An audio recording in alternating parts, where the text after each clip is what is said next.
Salve, salve, galerinha do Futebol lá na Rede, tudo bem com vocês?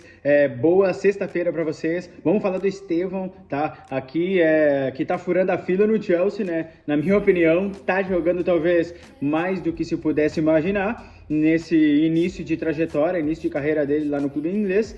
E por que se poderia imaginar que ele jogaria menos? Na minha opinião, pela imensa concorrência que o Chelsea tem ali no seu repertório. Chelsea tem tantos jogadores que ele usa como satélite, né? Que ele manda jogadores para se desenvolverem em outros clubes, como foi o caso, por exemplo, do André Santos, tá? Brasileiro, e de outros jogadores que daqui a pouco podem voltar, né? Porque a gente viu recentemente como outros brasileiros que chegaram na Europa diretamente para um grande clube tiveram dificuldade. E eu vou fazer justamente o que vocês estão pensando. Eu vou comparar o Estevão com o Vitor Roque, com o Endrick e até mesmo com o Vini Júnior, que é um dos grandes jogadores de hoje, para vocês terem ideia de como é difícil chegar com 18 anos em um grande clube da Europa e jogar, tá? Para começar, eu acho que vale pedir like e se inscrever no meu canal, Futebol lá na Rede. Acabei de falar isso, você já sabia que eu ia falar, né? Uma hora. Para começar, existe algo de diferente no futebol hoje, no que a gente teve nos anos 90 e nos anos 2000. Que é o jogador promessa que saía do Brasil, tá? Para fazer uma parada antes de chegar num grande clube da Europa. Em um clube menor, para depois ele saltar para grandes ligas, para os grandes clubes, tá? Romário e Ronaldo, por exemplo, que saíram do futebol brasileiro, foram para o PSV, se não me engano, e depois foram para o Barcelona, foram um caminho idêntico dos dois, tá? Não seguidos por Marcelo Ramos também, por erro do Barcelona na minha visão, porque tinha, sim, condições de jogar no Barcelona, e pelo menos minha memória afetiva de criança mostra isso. E a gente tem vários outros jogadores brasileiros que foram, por exemplo, para o futebol português, né? E aqui pode ter portugueses, adeptos dos clubes portugueses. Mas você está falando que clubes portugueses são pequenos? Não são pequenos, evidentemente que não, na minha opinião, tem a sua história, a sua importância, mas não são super clubes como são Real Madrid, Barcelona, PSG e hoje por investimento, pela história que se pode comparar com Chelsea, com Benfica, por exemplo. Por investimento, o Chelsea hoje é um clube muito mais potente. O Enzo Fernandes, por exemplo, fez esse estágio, né? Parou rapidinho, se eu não me engano, no Benfica, jogou ali pouco, mas jogou bem, fez uma grande Copa do Mundo. O Chelsea foi logo e engoliu ele, pagou o quanto foi necessário e contratou o meio-campista argentino. Mas hoje o que é mais normal é que os grandes clubes já queiram pescar antes, mas para pegar mais barato, né? Obviamente, porque se o jogador tem que passar antes pelo Benfica, por exemplo, para depois chegar o Chelsea, para depois chegar o Real Madrid, ele chega por 130 milhões de euros, 120 milhões de euros, 90 milhões de euros, ou o preço da multa rescisória que vai ser muito alto, ou o preço que o time quiser, entendeu? Na minha opinião. E se tu vai pescar diretamente na América do Sul, sai muito mais barato, tá? Pescar ele com 18 anos, Estevão saiu mais barato, mas tanto o Ono agora do Real Madrid saiu mais barato, tá? E diversos outros. A mesma coisa vale para todos os outros, né? Então, na minha visão, hoje existe uma rede de scout muito maior do que antigamente, tá? Existe mais informação, globalização faz com que chegue informação para todo lado e é mais fácil se assistir os jogadores brasileiros, argentinos e do resto da América do Sul. E também avaliar com mais propriedades quase que ali científicas esses jogadores, né? Tendo ali dados, então mudou. E por que é importante falar isso? Na minha visão, porque antes os jogadores tinham um tempo de maturação que hoje já não tem mais, tá? Se o Real Madrid, por exemplo, bate na sua porta, como é que tu vai falar, não, deixa para depois, não tô pronto, eu gostaria antes de amadurecer? Aí não dá, né? Claro que tu não vai falar isso daí. É claro que primeiro tu vai aceitar a proposta do Real Madrid, primeiro tu aceita a proposta do Barcelona e depois tu pensa, né? Depois fica aí, depois tu vê se vai jogar mais, se vai jogar menos, mas tu sabe que esses clubes não passam toda hora e é claro que tem vários clubes interessados aí, o jogador pode tomar uma decisão sei lá, em vários clubes mais ou menos do mesmo tamanho interessados, e o jogador pode tomar uma decisão de carreira maior, mas quando um superclube desses aparece disposto a uma grande proposta econômica para o seu clube e para você, o normal é que tu aceite e que depois tu brigue por um lugar lá no sol, coisas que estão fazendo hoje, que fez o Vitor Roque, que hoje está no Palmeiras, e que está fazendo o Endrick, que está no banco do Real Madrid nessa temporada inteira. O que é uma sinuca, tá? Para os jogadores. Porque, na minha visão, primeiro eles aceitam, e depois como que tu joga num clube que tem um Mbappé como centroavante. Agora tem Mastantuano. O Vitor Roque no Barcelona tinha o Lewandowski como centroavante e até hoje está jogando. Que até agora, tipo, um ano depois da saída, um ano e meio depois da chegada do Vitor Roque, e ainda está jogando e está revezando minutos com o Fernando Torres, tá? E esse está muito mais adaptado ao futebol espanhol, então é muito mais difícil chegar a esses clubes com 18 anos sem estar adaptado, tá? E se esses clubes já tem um jogador para posição, aí foda.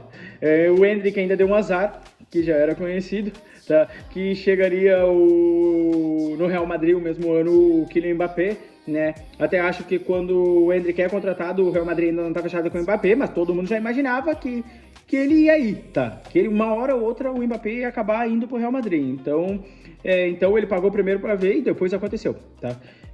Depois aconteceu do Mbappé chegar ali no Real Madrid. E o caso do Estevão, na minha visão, é um pouco diferente, porque o Chelsea não tem uma super estrela na sua posição. Tá? Até pode ter o Cole Palmer, tá? Que pode jogar tanto na ponta direita quanto no centro, num 4-2-3-1, tá? Na minha visão, são as posições naturais do Estevão, tá? E aí realmente fica muito ruim para ele. Talvez o Estevão não esteja jogando muito nesse momento, tá? Em quantidade, além de que em qualidade está jogando muito bem também, tá? Na minha visão, porque o Cole Palmer, se eu não me engano, está machucado ainda, mas daqui a pouco ele pode perder um pouquinho de espaço, porque vai aumentar ainda mais a concorrência. A concorrência ali no Chelsea é grande, tá? Mas não tem ali um absoluto na posição, a não ser o Cole Palmer. Então, isso é inevitável. Se o Cole Palmer jogar de 10, a ponta direita não tem um absoluto, tá?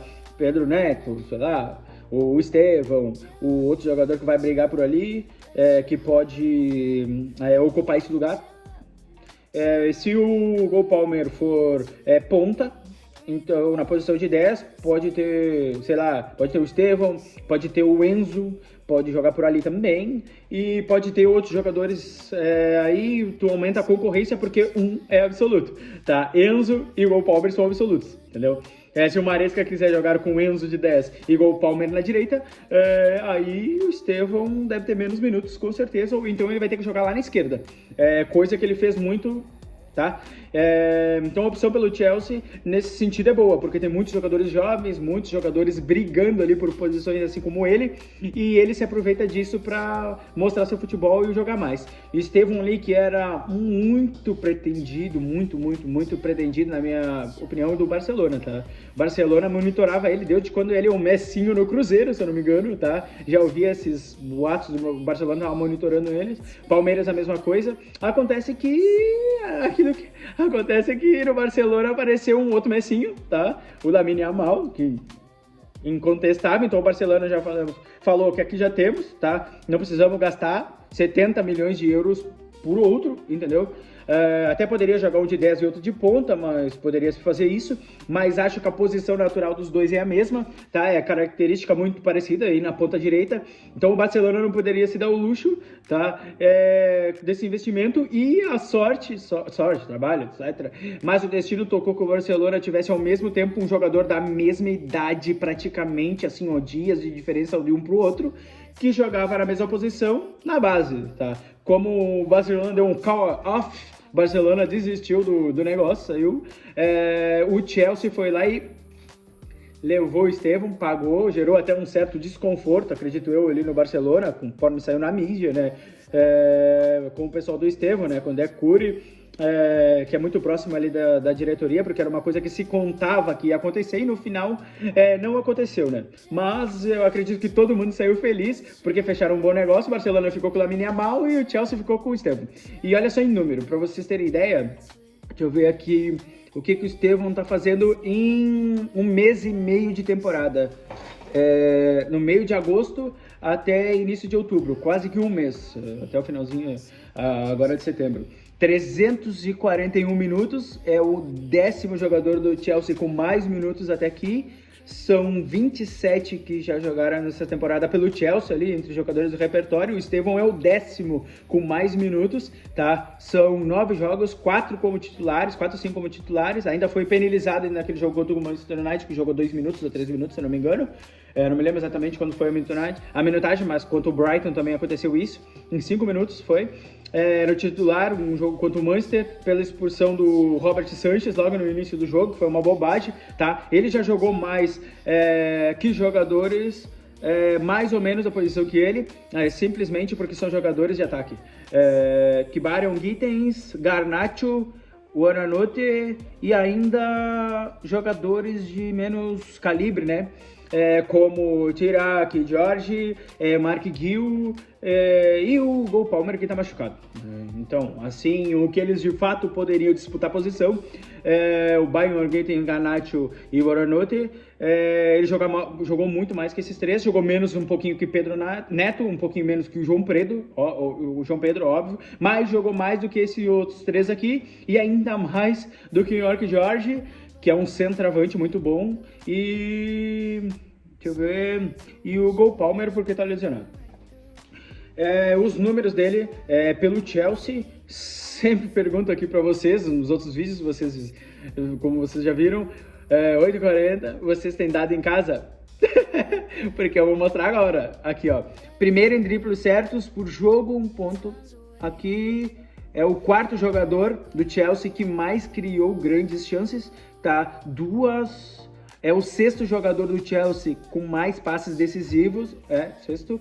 É o 4º jogador que mais finaliza para o jogo, uma média de 1,3 finalizações por partida, tá? É o 4º em participações de gols, em 2 participações em gols. Primeiro o João Pedro com 5, o Caicedo em terceiro, tá? O Chalobah e o Cucurella empatam com o Estevão com 2 participações em gols, tá?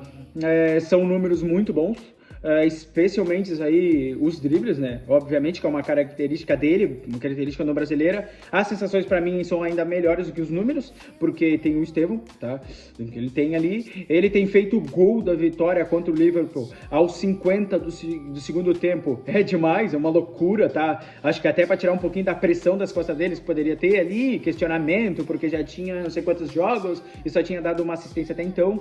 Acho um jogo contra o Brighton ali, por exemplo, na minha opinião, né, que ele teve 2 chances que ele demorou um pouquinho para finalizar, mas uma tomada de decisão um pouquinho mais lenta do que exige o futebol inglês, obviamente, tá? No jogo da Liga dos Campeões, inclusive, que eu comentei ali contra o Benfica, ele entrou muito bem, tá? Entrou no meio do campo, puxou alguns contra-ataques, construiu algumas boas jogadas, teve uma chance, uma finalização mas tirou um pouco o peso da bola e o goleiro do Benfica entrou ali, colocou em modo turbina e colocou a bola para fora, mas fez um muito bom jogo na minha visão, nessa visão do futebol lá na rede, no Benfica, pela estreia na Liga dos Campeões, tá? Mas eu acho que ele não tinha jogado nenhum minuto contra o Bayern, mas enfim, no seu primeiro jogo em casa na Liga dos Campeões, entrando no segundo tempo, na posição de 10, e não na ponta. Aquele jogo o Chelsea tinha o Pedro Neto, se eu não me engano, de um lado, o Garnacho do outro,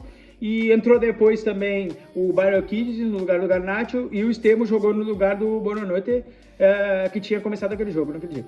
Tá? Então eu vou comparar ali com os outros brasileiros que eu tinha falado.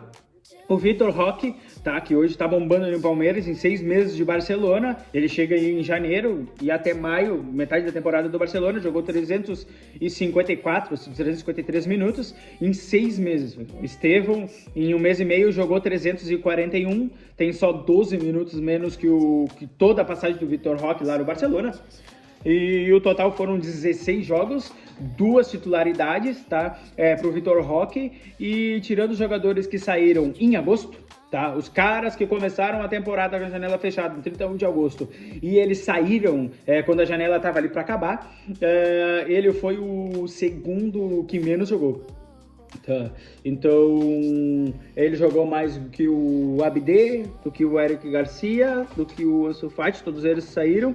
E dos que passaram a temporada toda, ele só jogou mais do que o Mark Gil.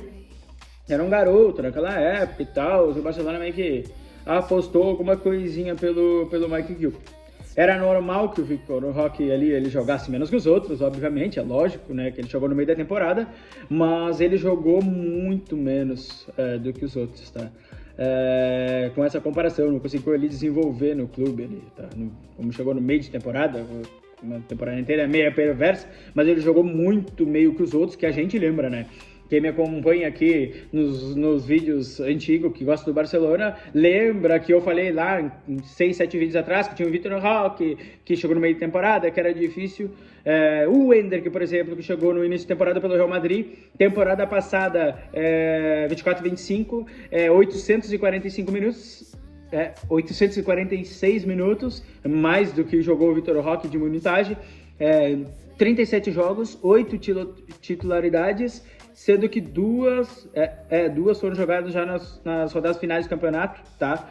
E depois ele acabou se machucando, quando o campeonato já estava decidindo, ele foi titular 2 vezes, das 8 que ele, tá? Teve também 7 gols marcados, o 21º jogador mais utilizado do plantel do Real Madrid.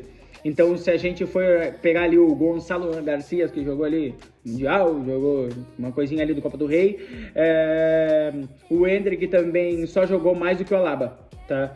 Que passou quase toda a temporada lesionado, então ele foi o segundo menos utilizado do plantel do Real Madrid em toda a temporada passada, pessoal. Isso é muito ruim. Na temporada atual, ainda não jogou, né? A gente vê aí seguidas lesões, nos últimos 2 ou 3 jogos já ficou lá no banco de reserva, todo descabelado, mas ainda não jogou nem um minuto o Hendrick. Acho que daqui a pouco vai jogar, Xabi vai botar para jogar, mas é bem difícil a chegada dele no Real Madrid, porque tem simplesmente o Mbappé e ainda tem Mbappé, Vinícius, Rodrigo, Brahim, Mastantuano, Arda Güler também, que está jogando muito, Gonçalo Garcia, então a gente tem pelo menos 7 opções, pessoal. Tá foda pro Hendrick. Estão na frente dele, obviamente. Claro que nem todos disputam uma posição direta com eles, um meio para a direita, outros pela esquerda, só o Mbappé basicamente, o Gonçalo Garcia no comando de ataque, mas o fato, pessoal, é que tem 7 opções que o Xabi Alonso tem botado para jogar, tá? Tem ali montado o ataque com um desses caras aqui, até não citei o Arda Güler agora no final, tem jogado bastante, tá? O Dembélé, lá no PSG tem se desenvolvido muito. Imagina o Dembélé lá no ataque do Real, será que funcionava?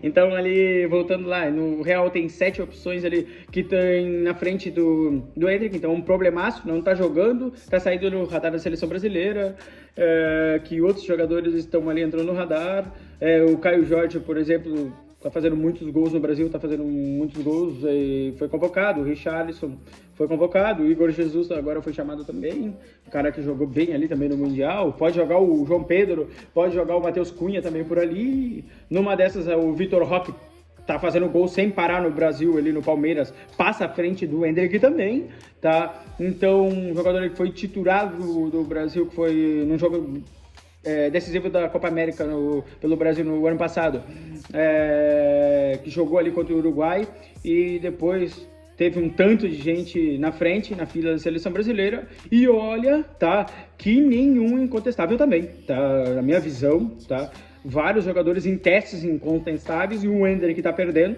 no seu lugar, tá perdendo a vez dele, tá passando, tá, o carrossel da seleção brasileira e do Real tá passando pro Hendrick. Então ele não joga no próprio clube, não se mostra muito, então é muito difícil de ser lembrado, tá, pessoal? Comparado o Estevão com o Vinícius Júnior, que chega ao Real Madrid com 18 anos, tá? Temporada 18-19, se eu não me engano, é a primeira no Real Madrid sem um Cristiano Ronaldo. Chegou o Eder Hazard para jogar com a camisa 7, tá? Mariano Dias ganhou a camisa 7, se eu não me engano. Foi muito estranho, na real. O Hazard praticamente não jogou depois disso. E o Vinícius até praticamente joga mais minutos do que se esperava, porque ele chega jogando 5 partidas pelo Real Madrid Castilla. Tá? Esperava que ele se fosse ali mais um nível de maturação por ali, mas logo, pela qualidade do jogador, ele foi pro profissional. 1.743 minutos na primeira temporada do Real Madrid, tá? 31 jogos, 20 titularidades, tá? 4 gols, 8 assistências, 9 assistências. São muito bons os números do Vinícius Júnior, quase 2.000 minutos, incontestável, tá? Mais de 30 jogos de titular, 20 vezes. Tá? 12 participações em gol, tava fazendo poucos gols. Eu lembro que tinha uma perseguição aí na mídia e pela torcida do Real pelos gols que fazia nessa época, mas tem 8 assistências, enfim, 12 participações em gol, 30 partidas e 20 titular. Era um garoto que tinha acabado de chegar do Brasil, só que ele foi só o 18º jogador mais utilizado do plantel do Real Madrid naquela temporada. Tá? Aqui tem uma grande diferença pro Estevão, né? Que hoje é o 10º do Chelsea pro 18º do Real Madrid, entendeu? Então, isso mostra como que o Estevão ali tá furando a fila, tá dentro da Inglaterra, dentro do seu time, do Chelsea. Obviamente, tá conseguindo jogar bem. Quem viu esse gol também contra o Liverpool vai dar para ele ainda mais minutos, tá? E confiança. Mas se a gente comparar também contra os brasileiros que chegaram recentemente a grandes clubes europeus, com 18 anos, que ele tá jogando muito mais, obviamente. Não tem como contestar, tá? Mas 340 minutos no primeiro mês ali do Estevão, ele vai passar nessa média aí do Vini Júnior, eu acredito eu. E em comparação com o jogador utilizado no plantel, o Endrick foi o penúltimo da fila, o Vitor Roque foi o último da fila do Barcelona, no meio da temporada, e o Vinícius foi o 18º do Real Madrid. O Estevão hoje é o top 10 do Chelsea. Imagina só, chegar com 18 anos e ser o top 10 dos jogadores mais utilizados. Acho que por qualidade, tá? Não é só contexto, tá? Vai ser todo contexto, dificuldade de jogar no Real Madrid, no Barcelona, no Chelsea hoje é um pouco diferente, mas também de qualidade, né, pessoal? É o jogador de, sei lá, quando a gente vê aí notícias do pessoal do meio e que acompanha a base, a gente costuma ver alguns vídeos, todo mundo fala assim, eu vejo os comentários que o Estevão é um grande jogador diferenciado do Brasil em muitos e muitos anos, tá? Tem gente que fala que Deus e o Neymar, não tem um jogador ali para chegar tanto quanto o Estevão tá chegando, tá? Eu não sei se vai ser ou não faço nem ideia, o mundo gira muito, o jogador se machuca, perde momentos, outros jogadores entram na frente dele com nenhum o jogador não evolui, não se adapta, ou o jogador não se machuca, tá? O jogador evolui, se adapta, e tudo isso também pode acontecer, e acredito que seja isso que vai acontecer com o Estevão. Esse mundo pode girar para qualquer lado, não dá para saber o que vai acontecer, mas a projeção ali do Estevão é uma projeção de melhor brasileiro, Deus e o Neymar, é o que dizem. Já ouvi aí em muitos vídeos, muitos comentários ali também que trabalha no meio, que trabalha com scout, que trabalha em clubes do Brasil, que trabalha com jogadores, que vê muita base aí, alguns podcasts também vi alguns caras comentando que ele é a próxima grande coisa, né? Next Big Thing, que ele é a próxima grande coisa do futebol brasileiro e está mostrando isso pela minutagem que tem no Chelsea. Tá, 340 minutos, um garoto recém-chegado, em um país diferente. Outro dia o Pedro Neto falou que ele tá tentando falar, etc. O pessoal tá ali ajudando ele. Mas, então, basicamente esse é o assunto de hoje. Espero que vocês tenham gostado. E não se esqueça de se inscrever no meu canal. Deixa o like que me ajuda muito no projeto e até o próximo vídeo.